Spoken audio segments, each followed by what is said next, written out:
Hey, there's Colts fans. This is Nathan Brown, your Colts insider with the Indianapolis Star, here for our latest edition of the Colts Cover 2 podcast, our first reactions pod following the Colts. Uh, Disappointing, lots of adjectives that you could use to describe it. 36-19 loss in Jacksonville.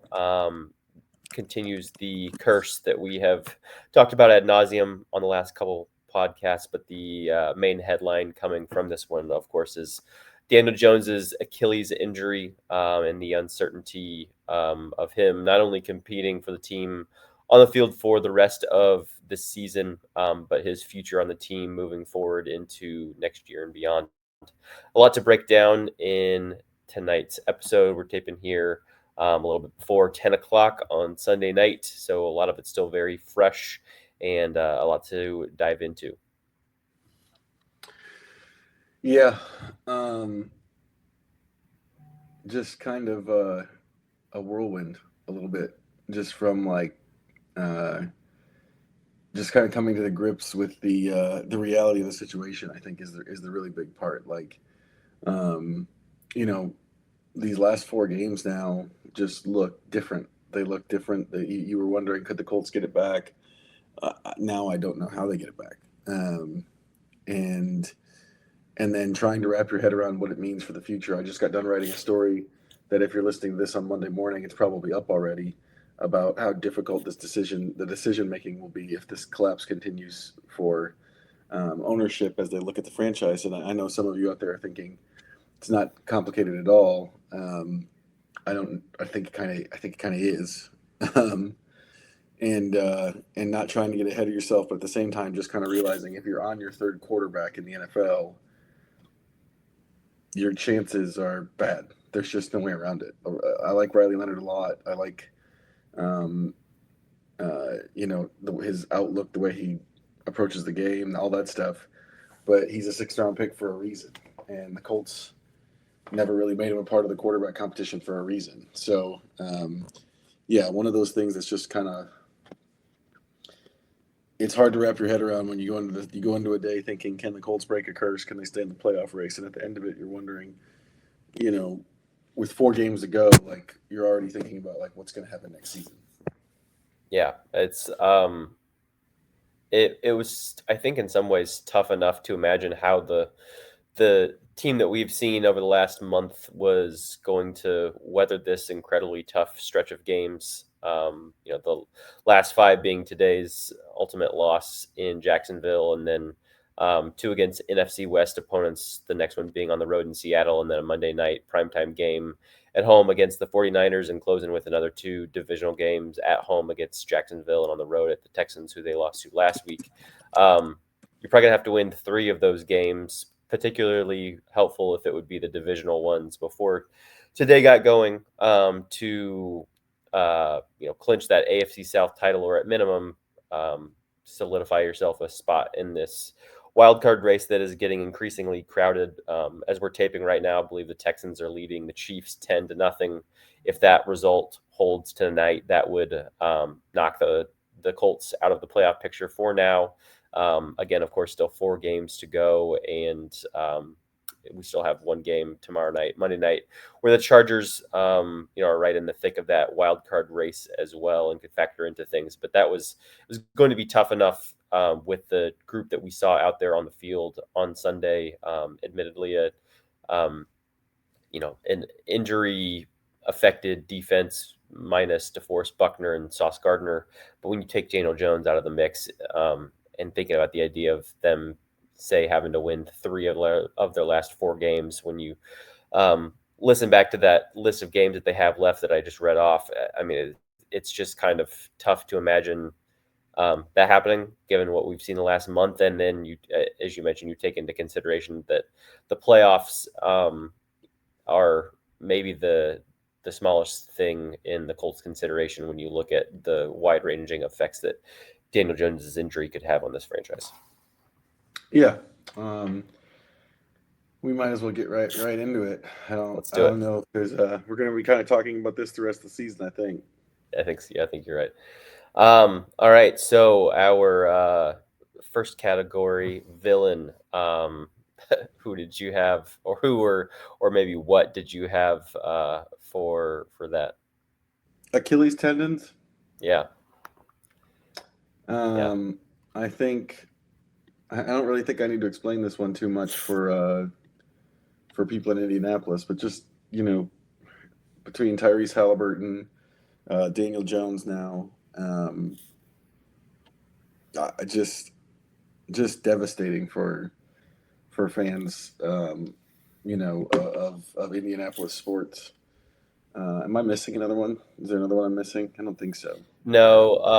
Oladipo was a different injury. Paul George was a different injury. Peyton Manning, obviously, a different injury. Same with Andrew Luck. So those are the only two Achilles wise that I can think of. But boy, this town has suffered some brutal injuries to its stars over the last 10 to 15 years.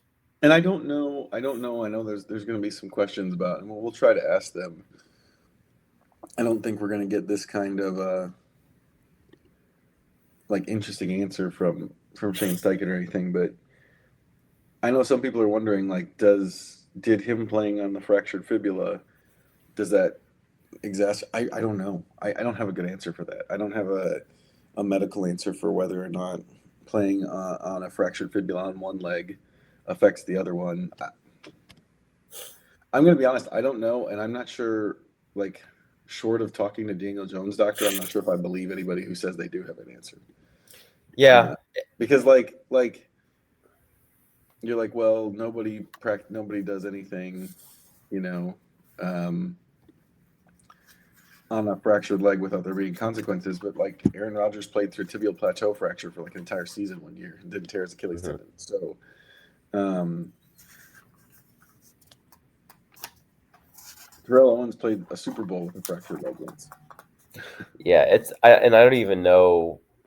I don't know if, and again, by no means am I a medical expert, but like I don't even know how you would determine something like that because you're looking at all of this totally post mortem.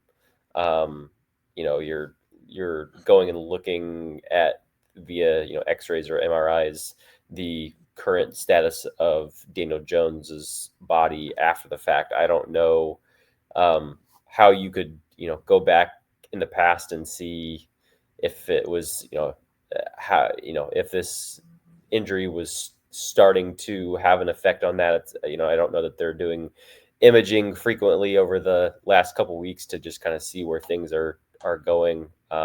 It makes some sense when you think about it. Yes, if one appendage of your body is hampered, you're probably going to overcompensate to some effect. Is the whatever level of reported fracture that Daniel Jones has in that left fibula, is that going to be enough over the span of just a month to, you know, make it so that when he just plants his right foot to make a throw, that he, what I think what we are imagining, it hasn't been confirmed by the team or reported, but the potential that he ruptured his Achilles. I mean, it's hard to imagine something so drastic like that stemming from something like this, but I can also see how that could happen. I just don't know the full extent of how something like that could uh, be cause and effect. Yeah. So, um, yeah, I think that's my villain. Who do you have for villain of the game? Um, I mean, Achilles There's is another. probably the There's Achilles is a another. good one, but I mean the like from a bigger picture standpoint, the fact that this had to happen in Jacksonville of all I was places, gonna like say we're Jacksonville. Jacksonville's an obvious villain. yeah, like we're not only did the Colts lose today, and the score and how it happened after Riley Leonard came in the game is kind of um, certainly far down the list of considerations when you look at all of this. But the fact that this um, drastic injury had to happen in Jacksonville at a place where the Colts hadn't won since 2014, in a place where they have not only lost consistently over the last decade, but lost in some pretty crazy and devastating ways. I obviously did the research this week to kind of educate myself and went through and ranked how bad each of those losses were over the last decade. And I don't want to be a prisoner of the moment, but this potentially feels like the worst one that we have seen, and so that continues that storyline for another year. And when we talk about it again in a year or so, whenever the Colts are playing the Jacksonville Jaguars in Duval County in 2026, just going to bring up some really tough memories from what the season could have been and what this game ultimately turned it into. Yeah, it's this is a weird first impressions pod because it's just such a like I was already thinking through some of the other categories and not trying to figure out like what I'm gonna do. Um, Jacksonville just in general, like a lot of the times it's rainy, like today. It's Yes. gray. The entire stadium's under construction. I'm probably stepping on game day observation a little bit here. Um, it's leaky. The stadium's leaky. Um, I don't know. It's just bad vibes. It's just bad vibes all around. Whether you're playing it, working it. I don't. Football is oddly a sport that like doesn't really want to talk about curses. At least not the way like you have the Billy Goat curse in baseball and the curse of the Bambino and all that stuff. Like baseball, I'm used to it. But baseball is a superstitious sport. Football is sort of not a superstitious sport. It's more of a no, none of that stuff is real. Um, we determine our own destiny type of sport. But I, the baseball person in me feels like there's some weird juju at this Jacksonville site. Yeah, I mean, we came into this thinking, maybe this team, I mean, this team on paper with the folks that started the game Sunday afternoon should have been able to beat this Jacksonville Jaguars defense. I don't know if they ultimately do when you see how the defense performed, and that's probably something that we'll get into somewhere down the line in the rest of this podcast. But this is a group that might have lost as it was today, even though they on paper look like a team that should be able to beat this Jacksonville team. And then when you throw in what happened to Daniel Jones there with a couple seconds left in the first quarter, it just the game I feel like was kind of lost there, and we still had three quarters of it left. Move on to the next category, your unsung villain. Pass rush. The edge rush was terrible. The rush in general was terrible. Zero sacks, zero quarterback hits.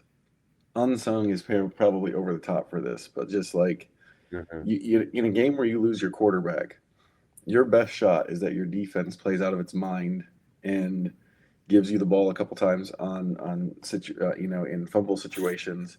Trevor Lawrence, if you go back and look through his career, has a history of fumbling in the rain. He didn't fumble today because he didn't get hit, according to the official stats. Just the this is we go back to like I think a lot of people said like I saw a lot of people saying today like this is why you don't trade for a corner. Again, I don't think that's what I don't think any of us ever. I don't think I don't remember saying like you trade for a corner over an edge rusher. I remember thinking like if it's all equal, I want the edge Mm-hmm. rusher. It Yes. just didn't seem like those guys were available. But yes, the edge rush is terrible. It's awful right now.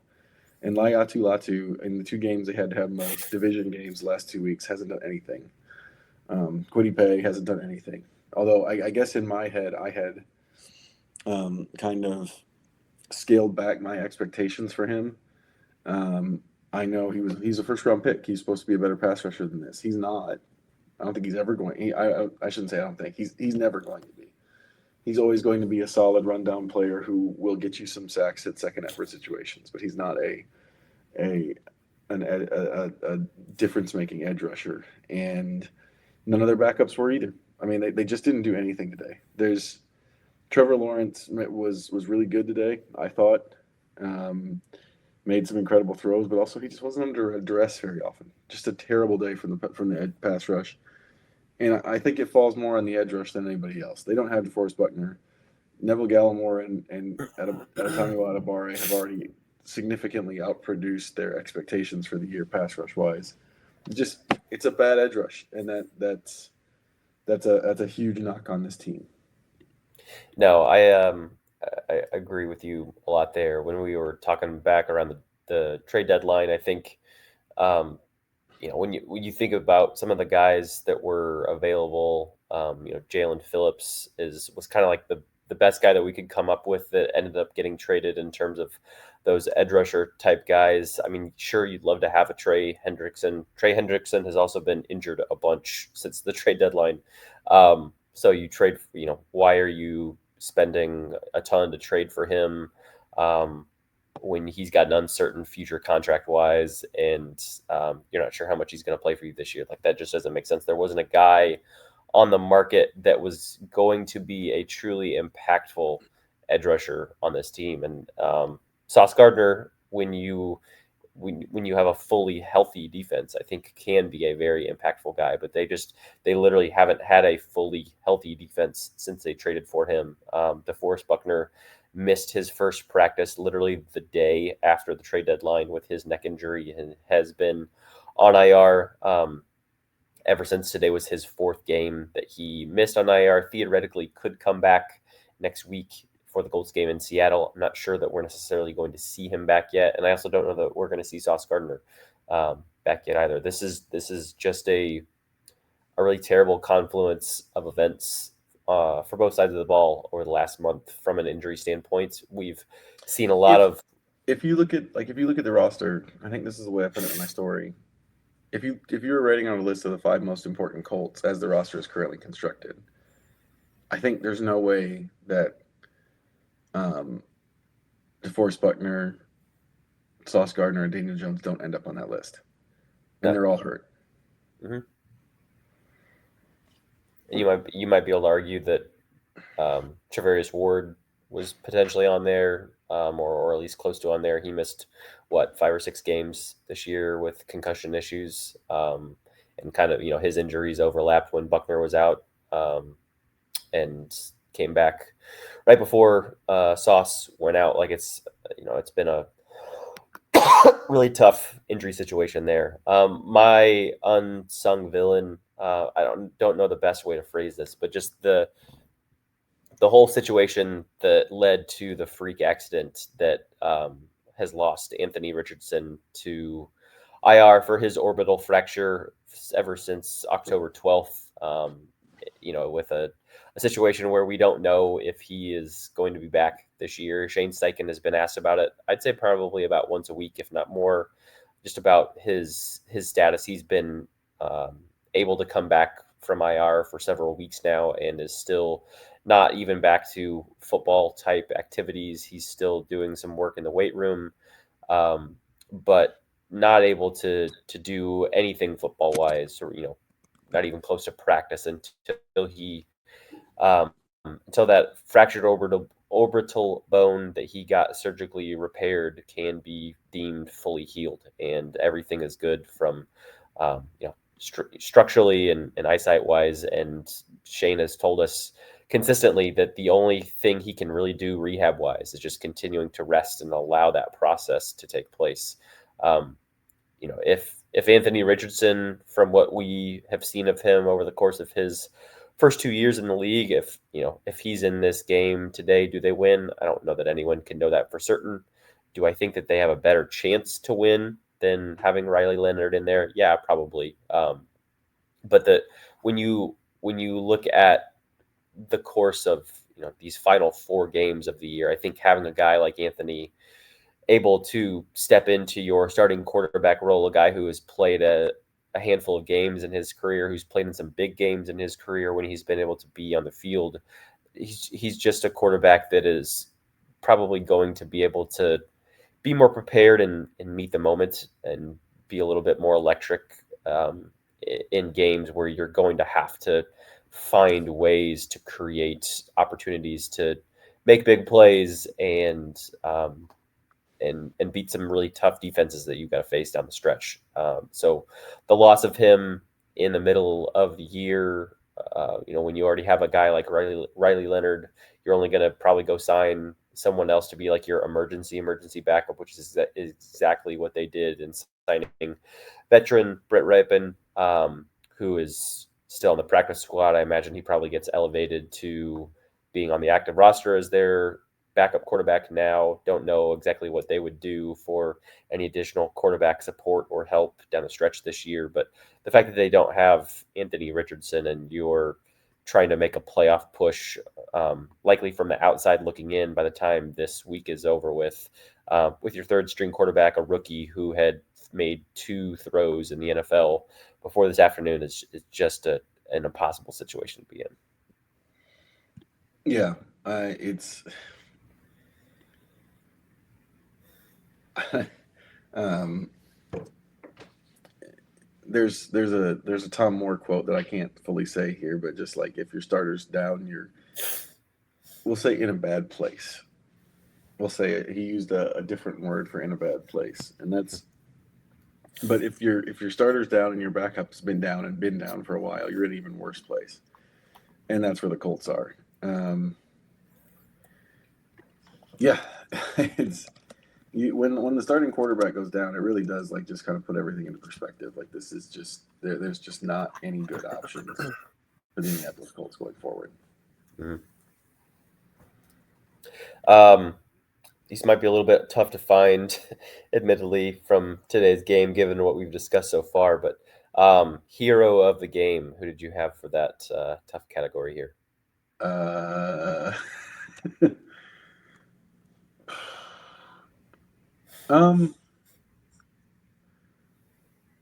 you know, hero of the game here, I think, like, Michael Pittman with 9 catches, 79 yards. I think a pretty questionable offensive pass interference call on what should have been a nice touchdown catch from Riley Leonard. Um, yeah, it's not like it's slim pickings today, but I think Pittman, kind of in a bounce back performance after last week, played pretty well and probably should have had an even better stat line if it wasn't for that call. So I'll go Pittman. That's a good one.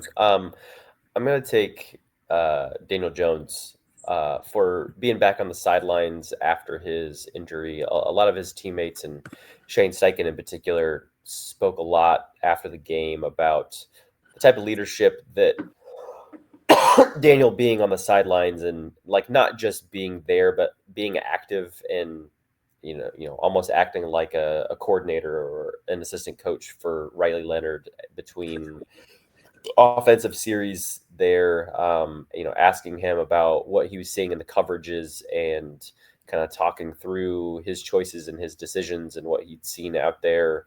Um, I don't know that we can possibly imagine what Daniel was going through emotionally as a guy who, in a month or so, is going to be out of contract and he's going to be rehabbing a major Achilles injury. What we imagine, if what we imagine it is true, he's probably facing, from what we've seen recently and among NFL quarterbacks, like something around a 9-month rehabbing process before he can get back to practice. If you do the math on that, 9 months is the start of this next NFL season. So it's hard to know where he's going to be career wise if the Colts stick with him and give him a team friendly deal and have him back whenever he's ultimately ready. Maybe some other team rolls the dice and does that, but it's really hard to know. And so for him to be out there and be coaching up Riley Leonard, kind of recognizing what he could be doing as a teammate and putting himself second and his team first and his teammates first there. I thought that really spoke a lot about who Daniel Jones is as a person and a leader and a teammate. And I know there are a lot of guys in that locker room that certainly noticed that and really took that to heart in what was a really tough locker room to navigate today post-game. Yeah, I think this is a good one because I think one of the things that's going to get lost in what's coming for the Colts is just not just that Daniel Jones surprised everybody with the way he played, but I think the other thing is like he really did take over this team in terms of leadership, in terms of how they responded to him. I really think that's maybe fallen a little bit by the wayside and needs to be emphasized a little bit, just because, and I don't know if we would have known it before this injury, but just the way people talked about him today.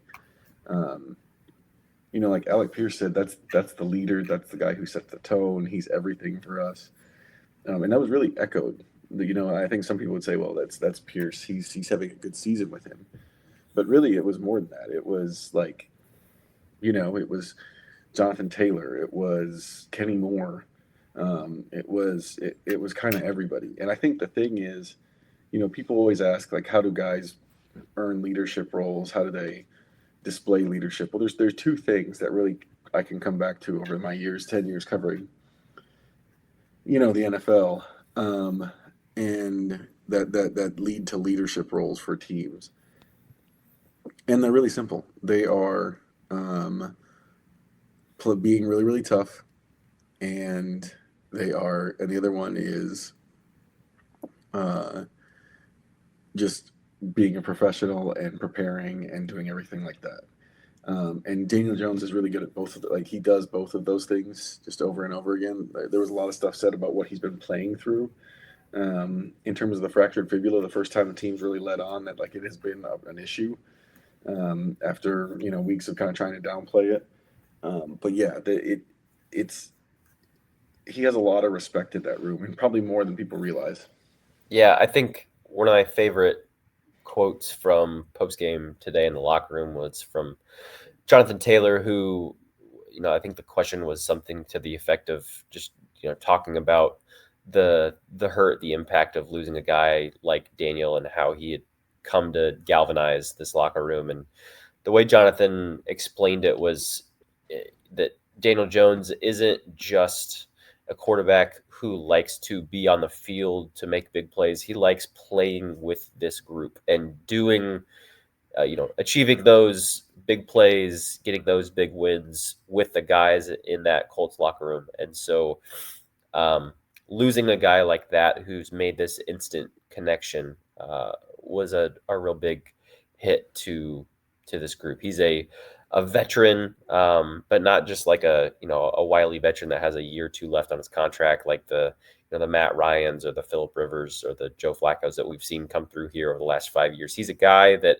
I imagine a lot of players in that locker room felt like could be the cornerstone of this team moving forward. And you hear so much about Daniel's work ethic, the fact that he's like the first guy at the facility every single day, and he's staying late watching hours upon hours of extra film than guys would be just in team meetings alone. And the fact that he's doing a lot of that with Riley Leonard and helping Riley along in his maturation process and development process, even as Riley is now the guy who would stand in to be Daniel's backup in a situation like this. There's just a lot to be said about Daniel and the way he's gone about, wrapping his arms around this locker room in a relatively short time that he's been here. I mean, today was just his 13th game as a Colt, and seeing how his teammates reacted to likely losing him for the year, you could really tell how much he meant. Yep, it's a big loss. It's a really big loss. I don't know, from a leadership standpoint, I'm trying to think the last time. Maybe Matt Ryan, but I don't think Ryan got to play long enough. So I think I'd have to go back to Phillip Rivers to feel like I got like this kind of reaction about a quarterback. No, I don't think Jones rises to the level of Rivers, because Rivers is still revered. Like, people still talk about stuff that Uncle Phil said. I don't know that Jones has quite gotten to that point yet, but maybe. The reaction today was really, really, it was really, really, really a big deal inside that locker room. You could feel the weight of it in just about every conversation. And also, I mean, people took off pretty fast. Defensively, people took off a little bit fast. That might have to do with the quarterback. That might have to do with some other stuff. But yeah, number of the day. What do you got for number of the day? We got some tough categories here, because these are the fun categories. And number of the day, it's ultimately not a massively glowing stat, but 74, it's the number of rushing yards that Jonathan Taylor had today. Does not sound like a lot, but if you have read a handful of our stories coming into today's game, you'll know that Jacksonville has the best run defense in the league. They have, I think, only given up 100 yards total to teams 3 times this year, and they had not given up a 70-yard rusher, from a single player up to this year. They had a couple guys that they let get into the 60s, but those were few and far between. And so Jonathan Taylor was the first player that the Jacksonville defense has faced this year to eclipse the 70-yard mark. It did take him 21 rushes to do it, ultimately averaging just a little over 3.5 yards a carry, which is not the type of number that you want. But I'll give some credit knowing that following that the end of that first quarter, Jacksonville had to know that they could pretty well stack the box and force Riley Leonard to go and beat them when they were already up a couple scores. And we saw a handful of decent runs. JT didn't break anything. Has continued to have smaller and shorter, longest runs of the game over these last couple of weeks, where his rush production has been going down. So that's maybe a little bit worrisome, but he at least felt like today maybe had a handful more of those like 4 or 5, 6 yard carries sprinkled in, of course, a bunch of 1 or 2 yard ones as well. But thinking back to KC a couple weeks ago, and he had his longest run of the game was for 27 yards, and his total for the game was 58. So that really kind of exaggerates what that average per rush is. And JT was a little bit more consistent today. Ultimately, not enough, no explosive plays. And if you have someone like him and you're down to your third string quarterback, you're going to need something real big to get you back in the game, both from the other players on the offense and the defense as well. And we didn't get that, but at least worth mentioning that JT did what no one else had been able to do on the ground against the Jags this season.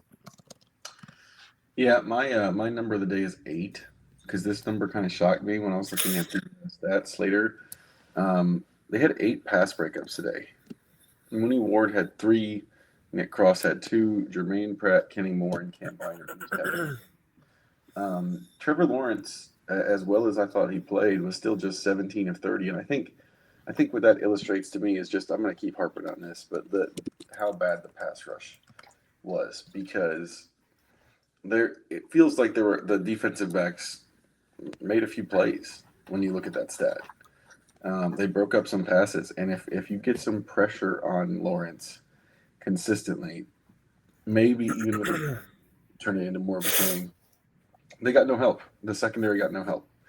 I don't think Jalen Jones did not have a good game. They picked on him a little bit, but that's probably harder, honestly. That's probably harder if you're not dealing with if you're dealing with a pass rush that actually did something. So, yeah, very surprised to see how the defensive backs actually broke up 8 passes. Solid. Game day observations at your favorite NFL stadium on the list.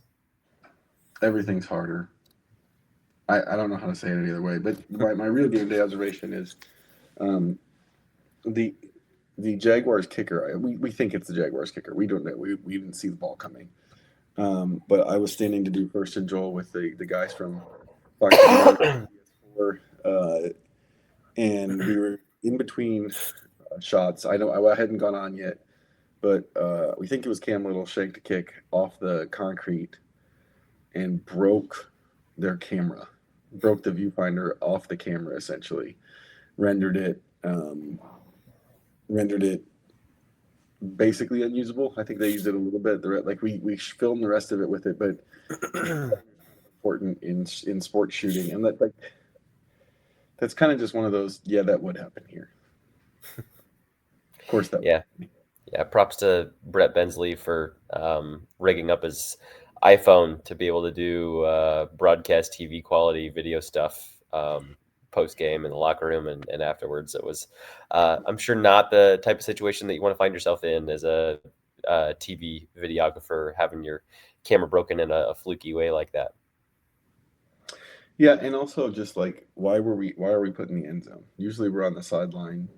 Yep. But that's more of a first world problems type of thing. I don't know if podcast listeners care about it, but it's the kind of thing that Jacksonville is just full of. This city and this stadium. I know they're renovating it or whatever, but then good lord, do they need to? Because you would also, maybe Colts fans would also like to know, there are multiple places in the press box where there's a garbage can placed to Yep. collect leaks. Um, Hmm. so just another in a long line of um, grievances I have with coming here. Yeah. I mean, you could. I don't know the best way to split some of these up, but just from a the first time I've come here to view, even just like view a football game, your seat is kind of in an awkward chair on an elevated desk. I had a bar on one of the windows blocking like 30 yards of the field that I was having to strain my neck to be able to watch what was going on in the moments that I was actually able to when I wasn't writing. um, it's sorely in need of some massive renovations. It sounds like those are coming here and over the next couple of years. I'm not exactly certain what's happening to the Jaguars and where they will be playing over the next couple of years between now and then. Certainly look I think forward to there's an seeing. Orlando trip in there. I think there's a Disney trip All in right. there. Okay. Well, there we go. There's maybe not a bad um, not a bad situation out of that at least. But It could be. I mean, They could play the game in Odessa, Texas, and it would be a better situation for me. um, yeah. I mean, my observation, just to start off. I mean, it was just like I guess you would expect it from looking at the radar, but even outside of what it was doing outdoors, I mean, it was just kind of like a wet day everywhere. You were walking in the kind of general concourse area, and there was water leaking through the facility down onto you. It's a good thing we were probably wearing the hoods of our rain jackets most of the time when we were walking around there. You're walking through puddles in places that were very much so not directly underneath the sky where rain had been falling all day. Just kind of muggy and gray, and just kind of like a very like glum day all around, and so almost kind of feels fitting to see how the game played out.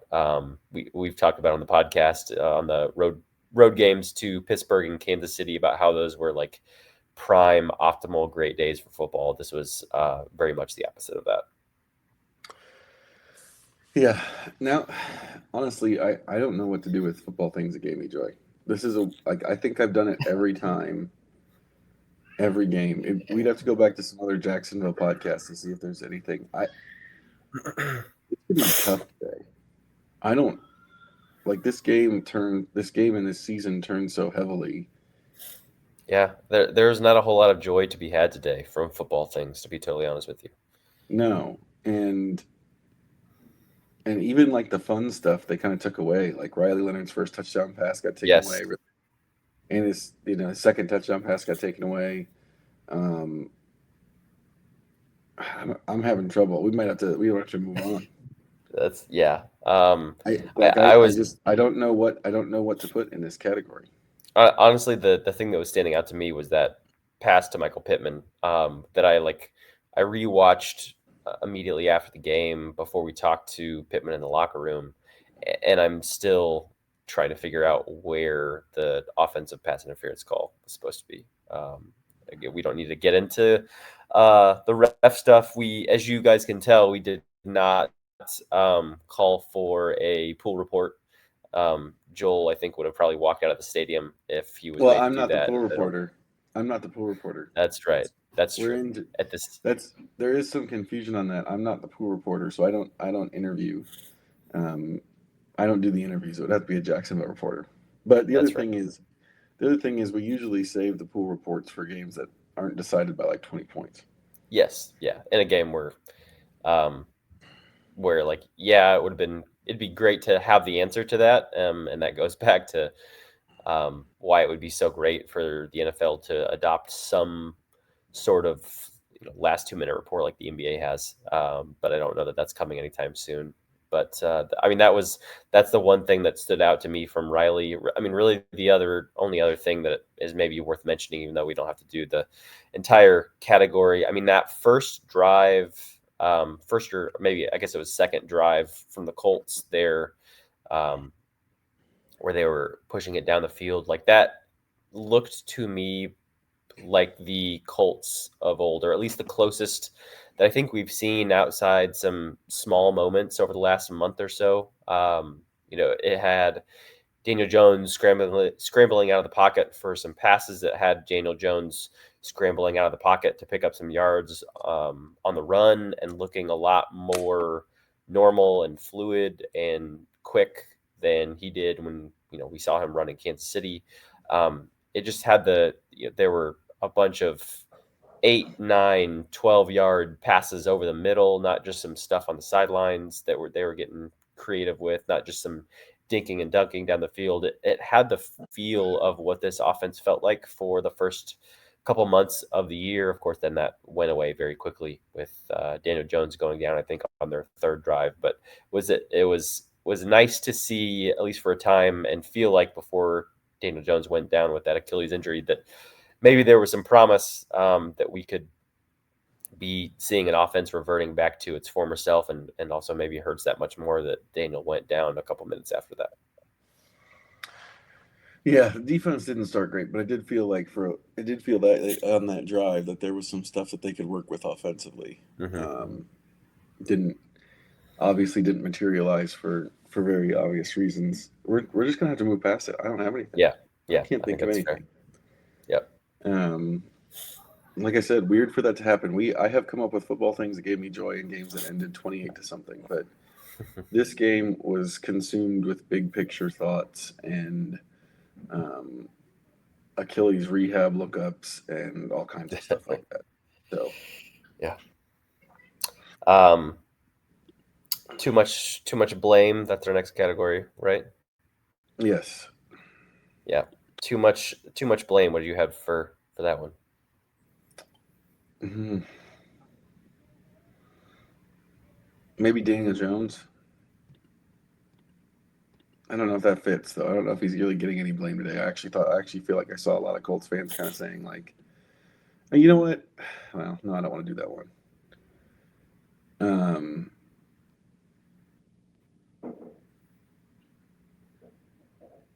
maybe, maybe I think maybe Daniel Jones for just like this stretch. Like he threw that first pick, and I got a bunch of questions about how they should give up on him and stuff like that. And like, I just think over the course of the season, like his play probably wasn't appreciated enough by certain parts of the fan base.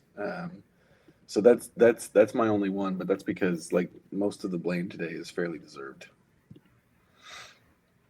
Good one. I'd say, and I say this while recognizing that this could be proven true, but I don't think that anyone out there who's calling for this on social media has the proof, and just kind of are putting out some unsubstantiated opinions, which is what I know a lot of folks like to do on social media, especially on X. But the line of thinking that Daniel Jones's reportedly fractured fibula on his left leg is the reason that he ruptured his Achilles. Again, we talked about this early in the podcast. We don't need to go deep into it.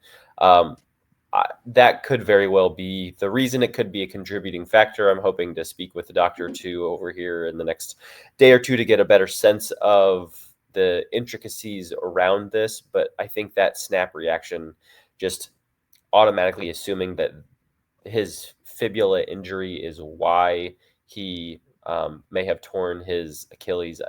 I just think that's a really very, very, very quick thing to jump to when there's a lot that could go into something like that. When where I imagine most of those people making those assumptions and those judgments probably don't have medical degrees, and I think those are the only people that can really be making those statements with any certainty. There's a tendency in sports now where we want to have like someone to blame for everything. Hmm. I'm not always entirely sure that there's always someone to blame. Like, especially in a sport like football, it kind of feels like, injuries are just something that happens. They do. Uh, and I don't know with this one. I really don't. Like when I say I don't know, I think the way people hear that is like, I don't know if you're right, but I legitimately don't know. I don't know if a fractured fibula in one leg could lead to a torn Achilles in the other one. I have no idea. Um, but I do think, to your too much blame thing, I think that usually when a player gets hurt, that's what people are trying to do. Like, whose fault is it that that player got hurt? Um, and sometimes players just get hurt. Yeah. I mean, like when this one's also very different too, because when you look at, say, Tyrese Halliburton, his torn Achilles in the NBA Finals, the opening minutes of Game 7 there for the Pacers, like he had been dealing with a calf strain. We know with a pretty high degree of certainty that the calf strain in that leg did, and continuing to play on it, at the level and the rigor that he did, led to him tearing the Achilles in the same leg. These are different legs. The fibula is in the left for Daniel Jones. The Achilles is the right.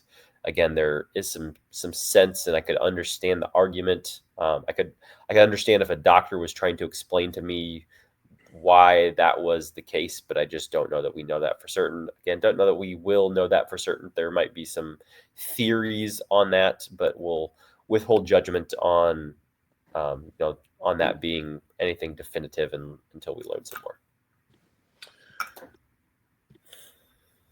Too little blame. This Hmm. one, there might be ample opportunities. Yeah, I mean, I think it's that defensive line, and maybe large in part the defense as a whole. I mean, this is it. It probably isn't going to get talked about a whole lot, but this is the most points that this team has given up this entire season. And it was the most of points the team had given up the whole season by the end of the first half. They gave up 28 points. We're down 28-10 I know there are a lot of emotional factors that go into seeing someone so important for your team, like your starting quarterback, and someone like Daniel Jones, who's so well respected in the locker room, go down like that. But the lack of, I don't know, urgency, if that's the right word, or um, effectiveness is probably not the one I'm looking for either. And again, I know they're out probably two of their biggest playmakers, but this is just not an offense in Jacksonville that should, you know, really make you all that afraid. Trevor Lawrence can look like a great quarterback at times with some throws, and we saw some of those throws on Sunday. They've got a solid wide receiver in Jacoby Myers. Their running back Travis Etienne is good, but that is not a team that should put up 28 points in the first half on you. And the way in which they did that, so I mean, it kind of felt very, very easy, quite frankly.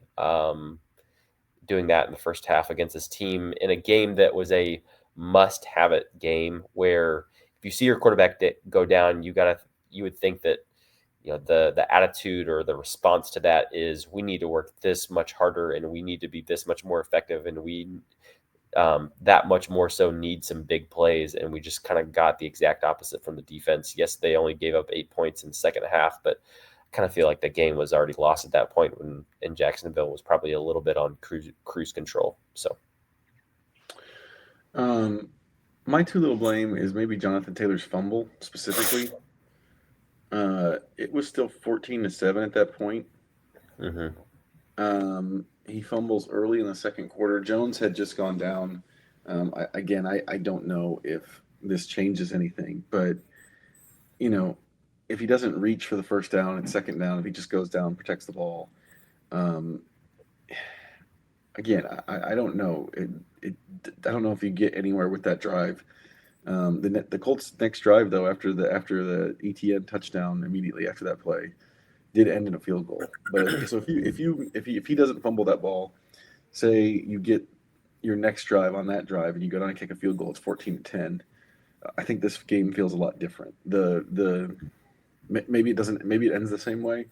The no sacks and no quarterback hits, and the fact that they didn't have their starting quarterback sort of suggests to me that like it probably ends that way anyway.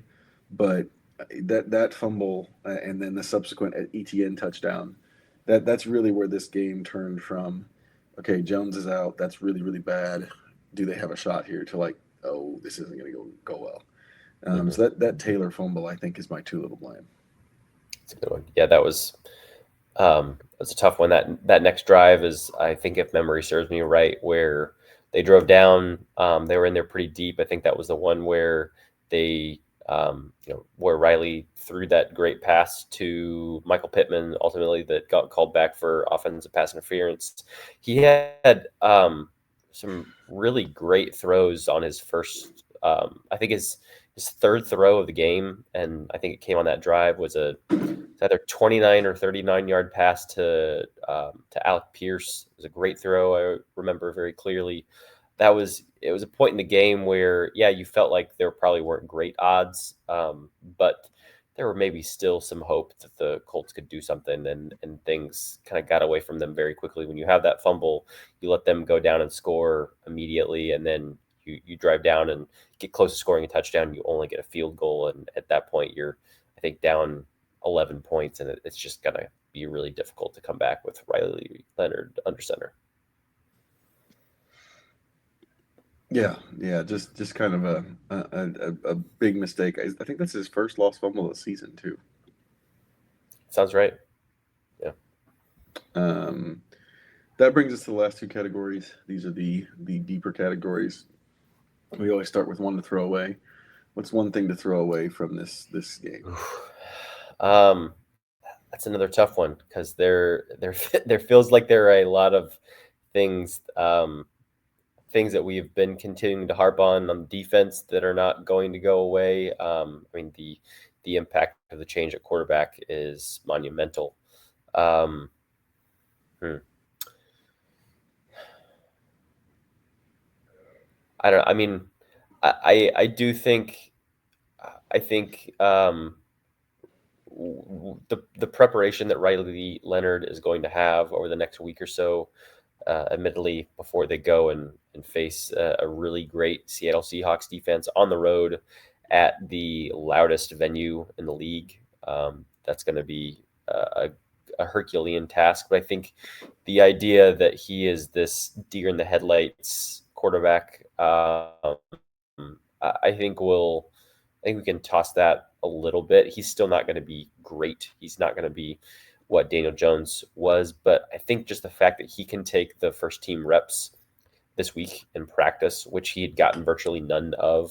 If he was completing passes and running stuff with the receivers, it was largely going to be an extra work outside of the formal practice activities. And even when you're doing that, you're not doing with that with a full offensive unit. So I think I think you can maybe throw away a little bit just the idea that Riley Leonard's has no chance. If he's got a week of preparation, and I imagine Daniel will be helping him in whatever capacity he can, and this team is going to throw its full weight behind trying to get Riley Leonard as prepared as humanly possible.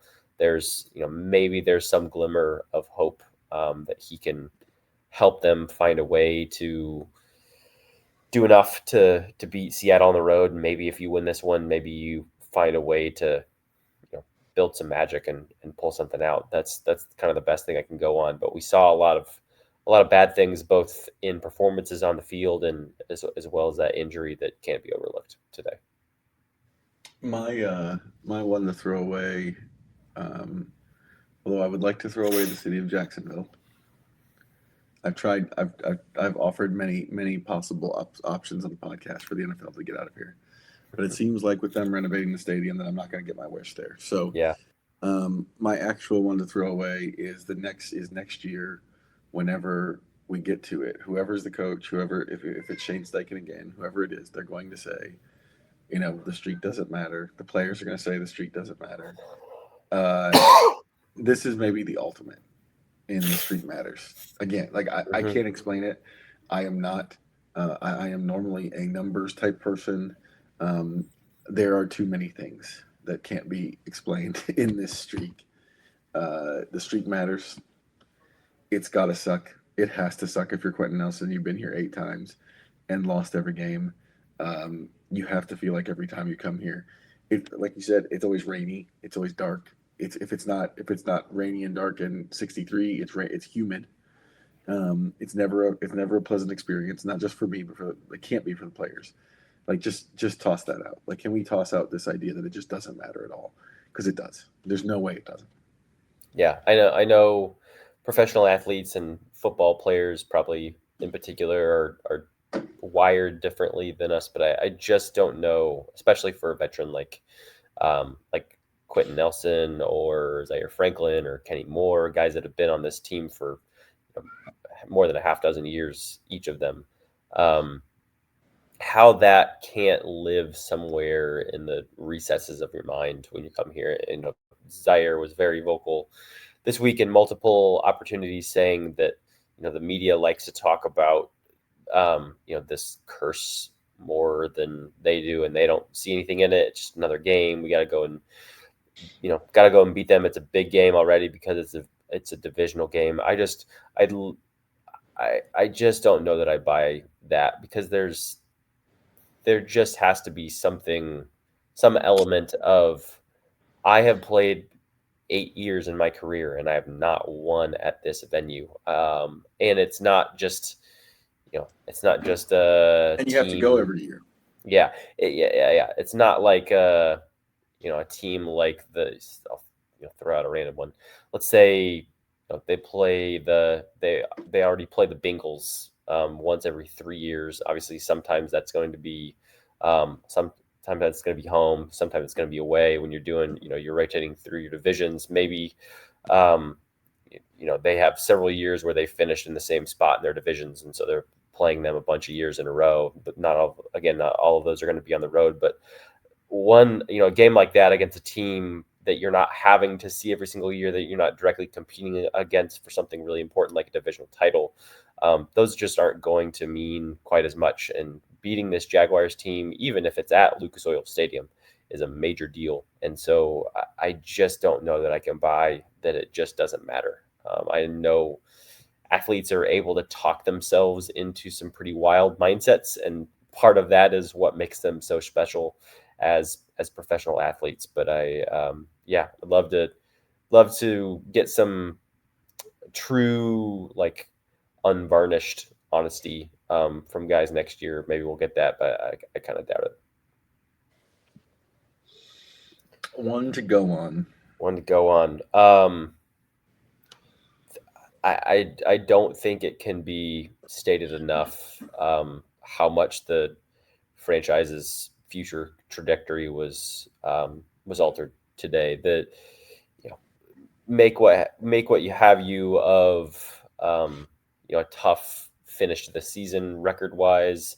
You still think, even if they lose or just don't look great in this one, if Daniel Jones survives this game, like, I still was going to find it hard to imagine that the Colts didn't find a way somehow to make the playoffs. It still was by no means going to be automatic, but I think as long as they make the playoffs, I think everyone hangs around and they can chalk some of this up in the back half of the year as A, some bad injury luck, and B, just piling up some really tough opponents in a row. I think you and I talked about this on the drive to the stadium today, that if you had told Colts fans before the year started that they were going to be 8-12 or 8-4 after 12 games, heading to Jacksonville with a tied atop the AFC South, I think you would take that every single time. But it's the way in which they started so quick at 7-1 and then had lost 3 of 4 coming in here. Now it's 4 of 5. It just feels so very different. I think the example I use is, if you lost to the Broncos and beat the Texans, I felt like we would be coming in here today to Jacksonville this afternoon feeling very different. Ultimately, if they lose this game, then it still kind of feels not the same, because there's just a lot of hope that's been taken out of what this team could do this season and the certainty of what it could be or what it's going to be moving forward next year. But just can't be said enough how much this has called into question. You wrote a great story. I haven't got a chance to read it yet, but we all will hear soon in a couple hours about the decisions now that the Irsay sisters and Carly Irsay Gordon in particular will have about Chris Ballard and Shaden Steichen. A really tough decision to make. It's kind of hard to imagine now that they make the playoffs. And coming into this year, both of those leaders of this franchise were on the proverbial hot seat. So you don't know if they'll be back. You don't know if Daniel Jones will be back. You don't know if Anthony Richardson will be back. You don't then know who's going to be your quarterback. And you've got some other really big pieces in free agency to look at as well. And you've got to kind of decide what this team is going to be. Is this going to be a team that continues to make a push to be atop the AFC? Is it a group that is kind of tread water for a little bit and see what happens? I don't know. I don't know what to make of what this team is going to be. Feel a lot less confident than I did about 7 or 8 hours ago. Yeah, my one to go on is the Colts ain't making the playoffs. Yeah.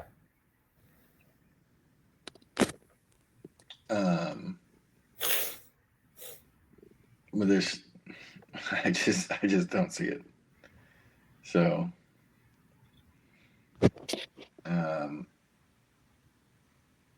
yeah. It's a crowded. There's kind of like 10 or so teams for 7 spots, and that's throwing in teams like the Ravens, who I think are 7-6. Whoever loses from that Chiefs Texans game that's going on right now is certainly going to be on the outside looking into the playoff picture. I think those would be your 3 teams once we finish tonight. Whether it's the Texans losing or the Chiefs losing, and then the Colts and the Ravens. Those are 3 teams that would be out of the playoff picture if they started tomorrow. You've just got a lot of really pretty solid teams in there, and large in part teams that don't have anywhere close to as tough a finishing schedule as the Colts do. They are now, of course, they're down on tiebreakers to the Texans and the Jaguars and the Chiefs and the Steelers. They, of course, have beaten the Chargers and the Broncos. I think Broncos are going to be well out of reach at this point. It's just really tough. You probably have to win 3 out of your last 4 just to make a wild card spot. If they were to somehow do that, I kind of can't imagine how they don't make the playoffs at 11-6, but I just don't think you can tell me that they're going to win 3 out of their last 4, in part because I don't see how it's possible that they're going to win in Seattle. And then you got to tell me that they're going to win 3 straight, 2 against teams that they've already lost to this year. And that just seems a little bit far-fetched to me. Yeah, I just don't. Yeah, I just don't see it's crazy how things are.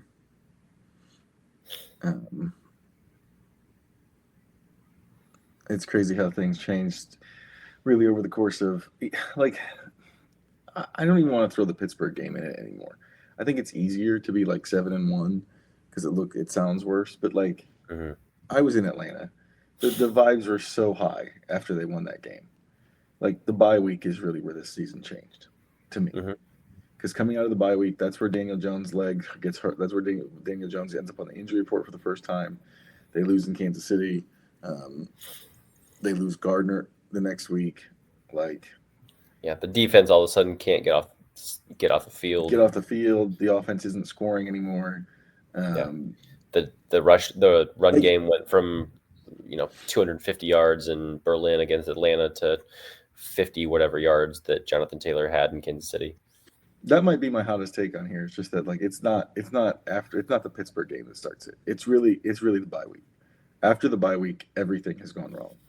And yes, I know they had to steal a game in Berlin against Atlanta, but you have to steal some games. Like Buffalo stole a game against Cincinnati today. I know Cincinnati's got Burrow, whatever, but you have to steal some wins if you're a good team. after the bye week, everything has gone absolutely catastrophic, and that to me is the delineating point. It's not the Pittsburgh game still feels fluky. The everything that's happened since the bye doesn't feel fluky. It just feels like injuries are overwhelming this team, and you're just not overcoming a quarterback injury. You're just not. Like especially when Colts you've already fans know lost that your better. backup. Colts fans know that better than anybody. Like, think about all the guys that have been in here over the last however many years. Like, yeah, it's just there's no way around it. That's where we are. Well, we will have, I'm sure, a lot of stories tackling just kind of the fallout from Daniel Jones's injury here over the course of the next couple days before we tape our next edition of the Colts Cover 2 podcast on Wednesday afternoon. Encourage you guys to check out IndyStar.com for all of that coverage.